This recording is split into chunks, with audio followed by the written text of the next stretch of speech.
All right, if you've ever so much as touched a command line, I can pretty much guarantee you've typed these two little letters, LS, right? It feels so simple, it's almost instant. But what's really going on in that split second after you hit enter? Well, today we're going to pull back the curtain on one of the most basic yet powerful commands in all of computing. So to really get this, let's just forget that idea of a black screen with a blinking cursor for a second. Instead, I want you to imagine you're standing inside a room. See, at any given moment on the command line, you are always inside a digital space, what we call a folder or a directory. You're in a room. Okay, so you're in this room, and you know there's probably stuff in here with you, files, maybe even doors to other rooms. But right now, it's completely pitch black.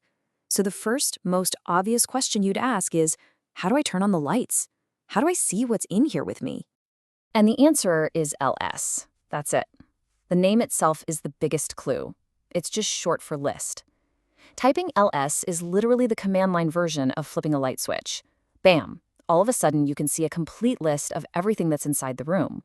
But, just getting the list is one thing. To really make sense of it, you need to be able to decode what you're seeing. And that brings us to our first part. Let's take a quick look around. One of the very first things you'll probably notice is color. Those different colors you see when you run the command, they're not just there to look pretty. No, they're actually a really simple but brilliant code that helps you instantly figure out what kind of thing you're looking at. It's a super simple system.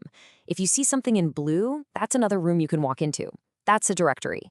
White text usually means it's just a normal file, like a text document or a picture.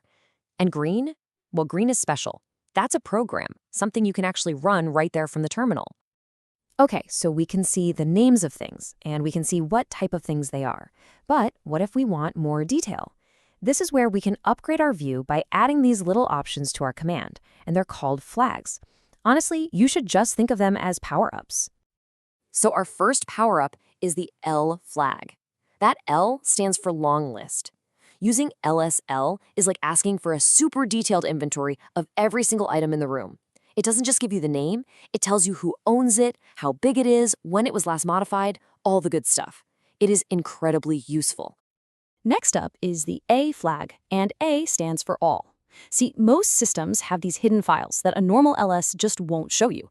They all start with a dot. So using LS-A is kind of like finding secret compartments in the walls.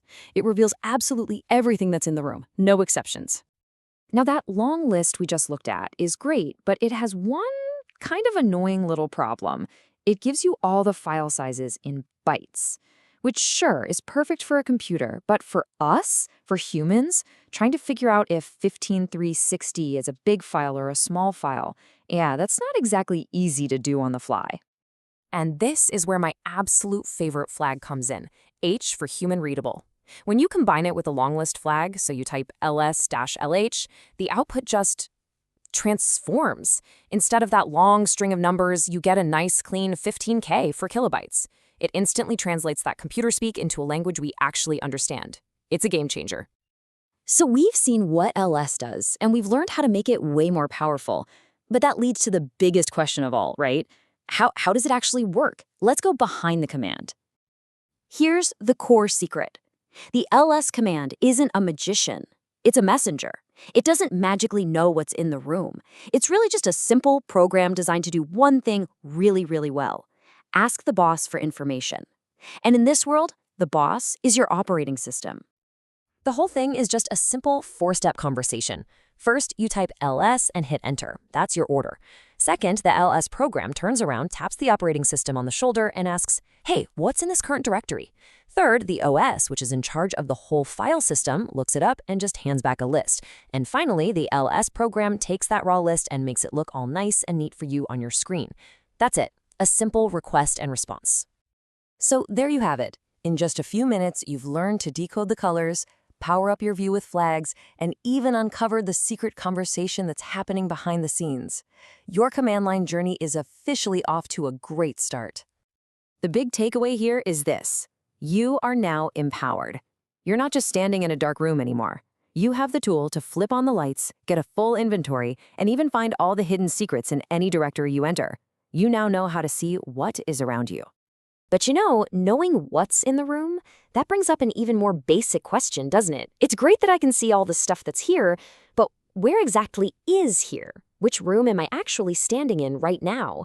And that, well, that's a topic for our next explainer.